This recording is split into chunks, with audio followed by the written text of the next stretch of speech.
All right, let me ask you this question. You are little and you fall and you skin your knee. What's the first words out of your mouth? Mommy. You get stung by a bee. What's the first thing you're going to say? Mommy. Even when you get older, and you're married and with kids and you're just got something, your stomach is hurting and your first thing you want to do is, I got to call Mom. I got to call Mom. Dr. Mom. I am convinced that even doctors call their moms. You watch a football game, you got a bunch of grown men on the sideline and the camera pans by, and as it gets right to them, what do they say? Hi, Mom. It's not hi, Dad. No, dads are great. Dads are cool and all, but there's nothing like Mom. Yeah. Maybe you're in a guy in your early 20s and you got somebody special on the line you're kind of thinking about and you're wanting to maybe move forward with that. And who do you want to run that all by? You want to run it by Mom first. It reminds me of when I was in my early 20s, and it's a story that I don't know if my mother remembers. I don't know that my wife even knows, but I was getting serious with somebody. I was dating, and I got this idea in my head. I need to either pursue this or I need to move on. I don't really know what to do, and I'm really, really liking this person, but I just need to know, do I pursue this relationship? Do I continue down this road? And I sat and I talked to none other than my mother. We were sitting across the table from each other, just the two of us at Arby's of all places, and we're just sitting there talking, and she conveys to me the best relationship advice that I'd ever received at any time. And many times since then, I've shared that relationship advice with many of you. And after that conversation, I decided, you know what? After that advice, I said, I've got the confidence, I've got the boldness needed, I've got the reassurance. I'm going to pursue this relationship with what is now my beautiful wife. It was Mom. Had to run it by Mom. I want to say today that moms, you're just plain awesome. And just in case my point wasn't clear through this opening segment, I've got a video this morning that I'm going to play for you that will absolutely prove this point to you. It's a very short video, so you got to pay attention. Are you ready? Let it roll.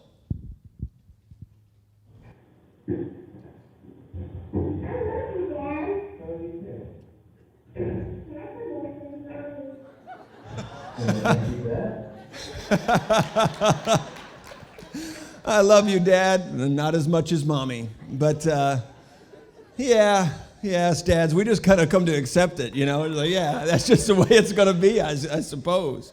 I'd like for you to just one more time, give a crazy round of applause for our mothers here today.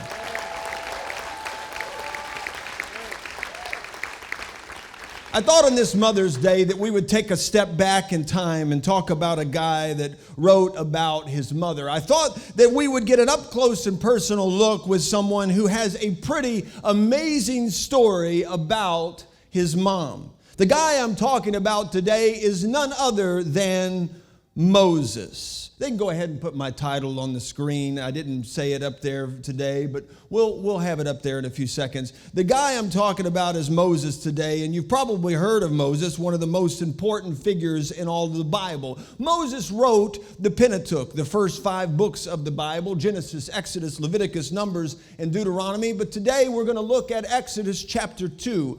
Because Moses tells us the story about his mom. I'm just going to read the first little excerpt here to kind of set the stage. Here we are, chapter 2. And a man of the house of Levi went and took as his wife a daughter of Levi. So the woman conceived and bore a son. And when she saw that he was a beautiful child, she hid him for 3 months.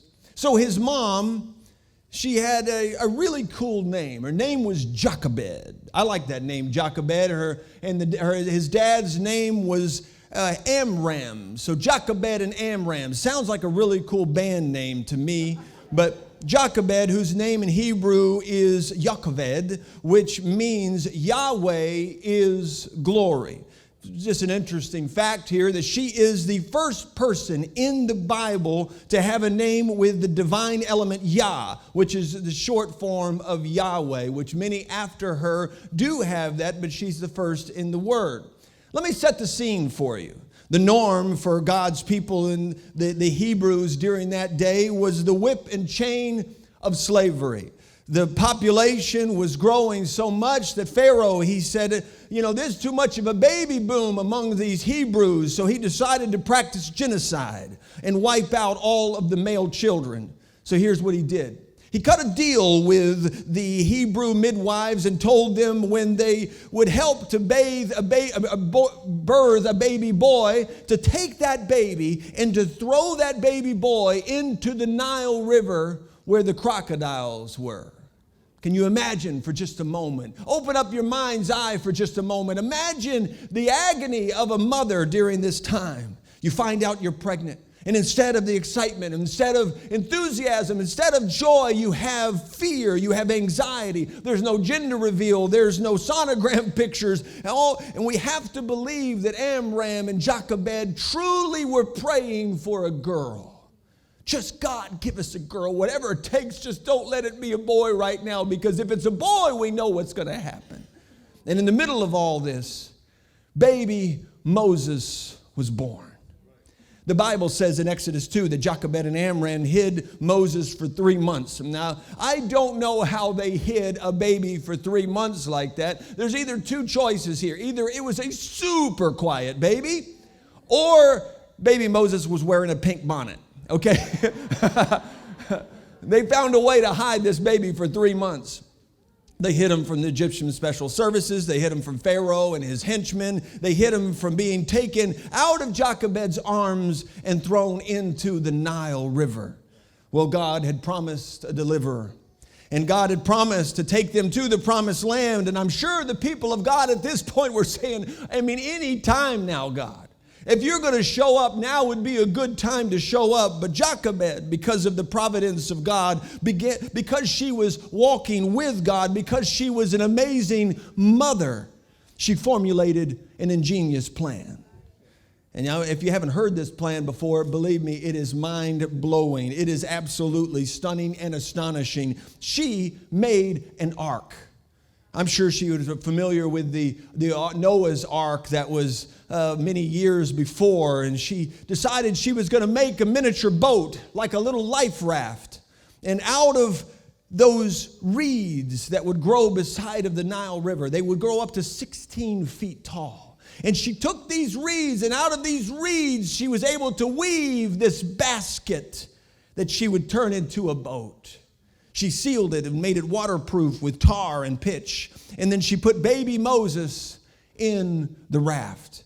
She had his older sister Miriam stand sort of behind the reeds to kind of watch things unfold. And then she knew that Pharaoh's daughter and her entourage would walk down to the banks of the Nile River every afternoon to bathe. And so she thought, what if I just pushed Moses? What if I just launched him into the currents of the Nile? And what if Pharaoh's daughter were to see him? She had no way to know that it was going to work. She had no way to know that this asinine plan was actually going to actually work. Pharaoh's daughter and her entourage, they're at the banks of the river. And Miriam, she's nearby in the reeds. And Jochebed's going, I just can't look. I'm too nervous. Me personally, folks, I can't even look at the end of a sports game that I'm feeling is really nervous. I can't even watch. Tell me what happened. Did they make the shot? I can't even watch. I can't imagine Jochebed in this moment as she pushed away and she's thinking to herself, I can't look. I hope this plan works. And like always, God's timing was perfect. And just at the right time, she placed Moses in the raft. And just at the right time, she pushed him away from the shore. And just at the right time, Miriam saw what was happening. And just at the right time, the boat turned and the breeze blew. And Pharaoh's daughter then was able to see Moses. And just at the right time, she looked at that life raft. She sees Moses there. And just at the right time, Moses starts crying. And just at the right time, she lifts Moses out of that ark. And just at the right time, Miriam ran up to Pharaoh's daughter and she says, Hey, I know somebody that can nurse that baby. I bet she does, doesn't she? Pharaoh's daughter ended up praying about paying Jochebed. Imagine mothers, you getting paid to watch your children. She ends up paying Jochebed, Moses' mom, to help raise that baby for 5 years, which is, developmental experts tell us, that is the basis of a child's personality. 90% of it is formed in the first 5 years of their lives. And in just the right time, Pharaoh's daughter went to Pharaoh and says, "Dad, can I adopt this Hebrew boy?" And he might have laughed, "Yeah, what can one Jewish baby do?" What a story. Moses turned out to be a powerful man of God, considered by most Jews to be the most revered man to ever walk the earth. But none of it ever happens without a mother. Not just that she gave him birth. It was a mother that had faith, a mother that had foresight, a mother who had boldness and vision, a mom that was fueled by a mother's love. There's an old saying that goes like this: a mom's work is never done. Well, I decided today to write a poem about that subject. I had poetry in my heart this week for some crazy reason. I told my mother before I got started, before a few days ago, I said, "Hey, I'm writing some poems for my sermon today. I've never done that before." She goes, "You know what's cool about that?" She goes, "Your Grandpa Manuel, her father, used to write poems and read them in his sermons." And I'll be honest with you, I had no idea. So today, in the spirit of heritage, I've got a poem or two for you here today. Here it is, and we'll let you decide what you think here. A mom's work is never done. From the rise to setting sun, she cooks and cleans and does the laundry too, and that's just the start of what she'll do for you. She wakes up early before the dawn to pack lunches and maybe even mow the lawn. Then off to work or school they'll go, but mom's day is just beginning, don't you know? She'll help with homework and make dinner too, and when it's done, she'll clean up after you. She'll bathe the kids and tuck them in and read a story with a grin. But even when they're all asleep, mom's work is far from complete. She'll plan and prep for the next day's grind and maybe catch some rest and peace of mind. For a mom's work is never done. It's a never-ending marathon, but she'll do it all with love and grace, for her family's happiness is worth the race. You happy for working moms?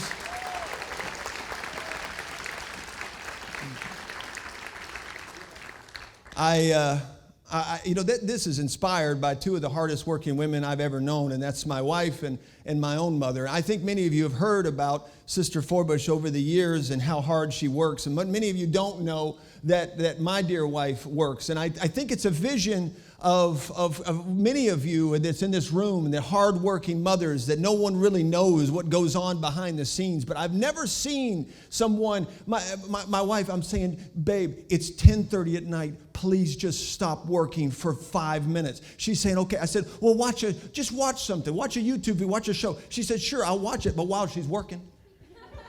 She's never stopping. Between all of her students, she's got students all over the world that she teaches English, anywhere from Russia to Poland to Israel. She teaches them, and she's working, does her jobs and her bookkeeping things here at the church, and all the stuff that she's got going, and then helping homeschool my son. And all during the day, she's just constantly working, and I'm saying, "Please, you're making me tired. Just slow down for 5 minutes." But a mom's work is never done.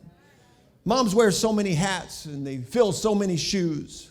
With Jochebed as our inspiration today, I want to take a few moments and look at just 3 of the many roles that mothers play for us. And are you ready for the first one this morning? You ready? Oh, one person was ready. That's very exciting. Hopefully that was a mother. Number 1 for the one that was ready. Number 1 is moms are supermodels. Moms are supermodels. Now, how do you like that, moms? Do you like being a supermodel? Moms, look at somebody beside you and say, "I'm a supermodel." You better have said it with some duck lips, like, "I'm a supermodel."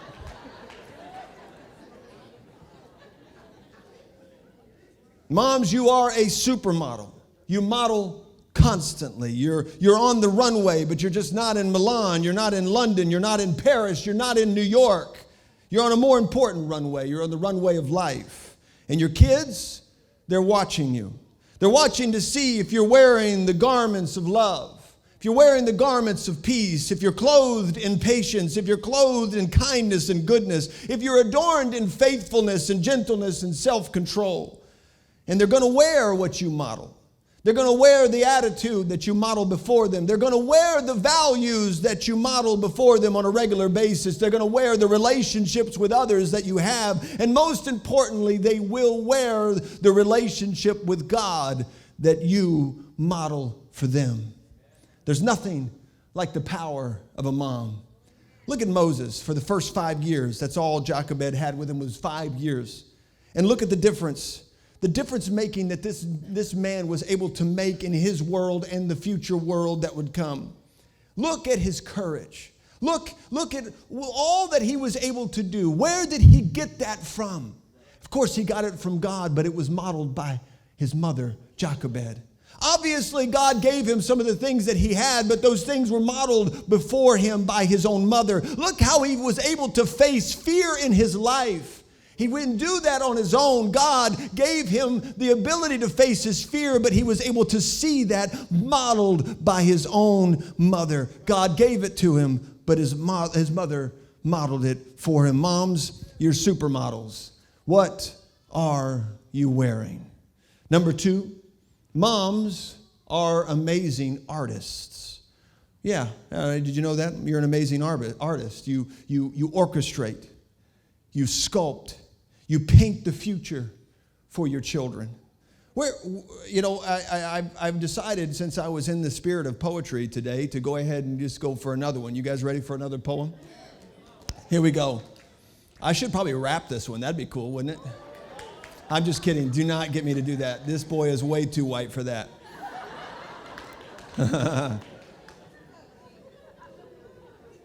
Here we are. You ready? A mom is an artist in every way, crafting a masterpiece day by day. With every brushstroke of love and care, she paints a picture that is beyond compare. She weaves together a tapestry of life with the threads of joy and moments of strife. She sculpts her child with gentle hands, creating a work of art that will forever stand. She's a composer, conducting with grace the symphony of life that she helps put into place. The music of laughter and tears she'll blend as her song of warmth plays again and again. With every moment, her art takes shape, a work of love that she'll never forsake. She'll teach and guide and sometimes scold, for she knows that her masterpiece will soon unfold. And when her child is grown and gone, her art will remain forever drawn.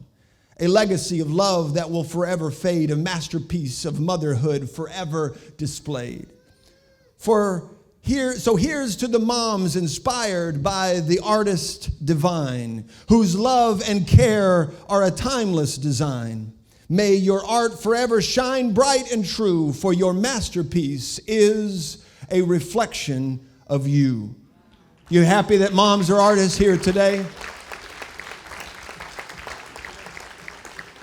Moms, you're an artist. What kind of symphony? What shapes are you molding? What kind of brushstrokes are you putting on the lives of your children? I'd ask you today to just welcome with me the most amazing First Lady. I'm telling you what, she had big shoes to fill, and she's done a great job. I'm thankful for that. She's going to come share this next portion with you. Man, she's pretty. Well, I love it. I don't think I ever expected to hear that I'm a supermodel or an artist. I am not creative in the slightest bit. But I feel like that's something that only your mamas believe. You know, like, oh, you're so precious. You're an artist. You're my little supermodel. Well, it feels good to be a mom, and especially on days like today. And you guys ready to hear the next job that moms have? Well, here we go. Number 3, moms are great travel agents. Moms, tell someone, I'm a travel agent. I'm a travel agent. Well, there comes a time in a mother's life that there comes a time, okay, all right, I'm gonna get this. There comes a time in every mother's life when she needs to push the basket away from the shore to send them on their journey. It's that first day of school, and as you're watching your little heart just walk away into that school building, or it's the first day of college and you're waving goodbye as you watch them drive away. Or they're getting married and you're having to stand back and watch from the sidelines. It's outside of our control. We're able to watch over them, but we're not in control. It's the unknowns, the anxieties, the helplessness. And I briefly shared a little bit of my story before, but my mother passed away when I was 6 years old. And a few years later, my father passed away, and I think I was just about to turn 9, but I was adopted by my mom's closest friends, and they took my mom and I in whenever nobody else could. It was such a crazy situation, but Joe and Christina adopted me, and I couldn't have asked for better parents. And Ma, I know you're watching all the way from California today. Happy Mother's Day. I wish I could be with you today. And because of Mother's Day, I was thinking of some of the memories that I have with my birth mother, Rebecca. And I remember her being so frail, and the disease that had taken over the body had made her so weak. She was still believing for her miracle, but she also knew that if she didn't get the miracle that she had desperately prayed for, that her time was coming soon. And I remember at different times hearing her pray throughout the night, and she thought I was asleep, but I could hear her travailing before the Lord. And well, this night I'm jolted awake by such a loud cry, and it's my mom, and she knows her time is short, and she's pouring her heart out to the Lord. And she's in her early 30s, and she should have her whole life ahead of her. And I remember her words, and she's saying, I'm not gonna be there as Tiffany grows, but I need you to be there. And I'm not gonna be there when Tiffany graduates, but I'm sending my prayers ahead. And I'm not gonna be there when she walks down the aisle, but I need you to hold her hand. And she's weaving this basket of prayer. And I'm not gonna be there to see my grandbabies, but I'm sending my prayers in advance. And just like the basket that Jochebed made for Moses, my mom made me a prayer basket, and in those wee hours, she placed me in it, and she released me into the river, and she knew that soon I would be in God's hands, and all she had left was her faith that her prayers would be the wind that pushed that basket right where it needed to be. And I have no doubt that her prayers guided my basket all the way from a cow town in California to my home in Richmond, Virginia. And Mom, you may feel helpless sometimes. Your baby may not be a baby anymore, but you may have had to push that basket away from the shore, but God has made a way for you to always be with them. Never stop praying. Never stop believing. Never stop knowing that God hears the prayers of a mother. Now look to a mom and say, you're a travel agent.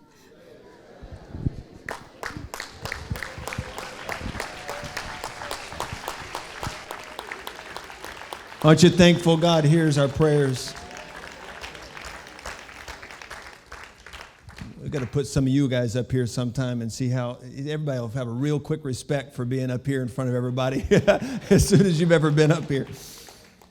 There's nobody like Mama. Moses had to live in an Egyptian world, but he never lost sight of his true identity. He had to live in this worldliness that was around him. He had to live in this ungodliness and this sin that was everywhere. And Jochebed knew that he was surrounded by all this filth and all this worldliness and all this ungodliness. But why was it that Moses did not lose sight of his identity? It was because of his mother. Out of all the craziness that was going on in the world, that's going on like in our world right here, right now, all the nonsense, all of the sickening things that are going on, how is it that our children don't lose sight? It's because of someone like a praying mother that would go in there and say, I'm reminding you who you are. I'm reminding you you're not one of them. We are living in this world, but we are not of this world. Moms, have you ever felt, it's just me. It's just little old me. Well, how am I supposed to compete with all this? How am I supposed to win this battle? How am I supposed to compete with everything that's vying for my child? Whether they're young or whether they're old, how am I supposed to compete with these things? What difference can I make?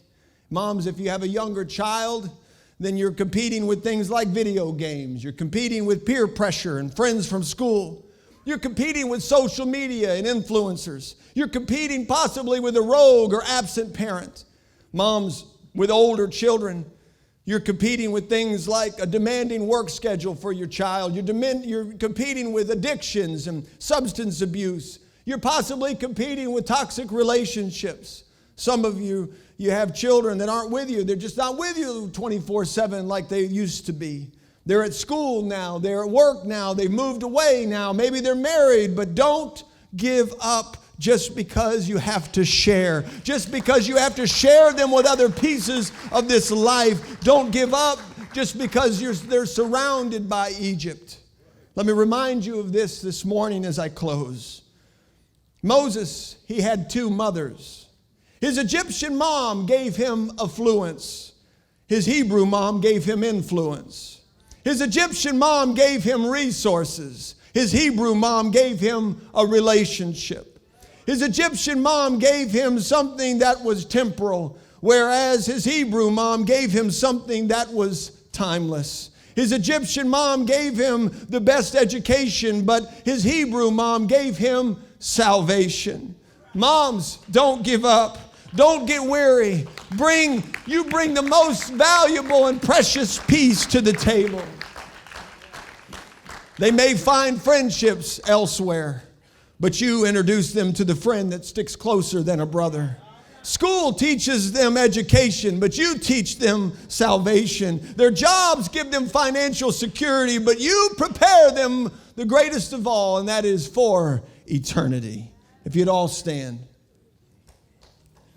Mom, no, I couldn't have been born without you, Mom. But I also couldn't have survived without you. Thank you for weaving the reeds of prayer for me. Thank you for preparing a lifeboat for me.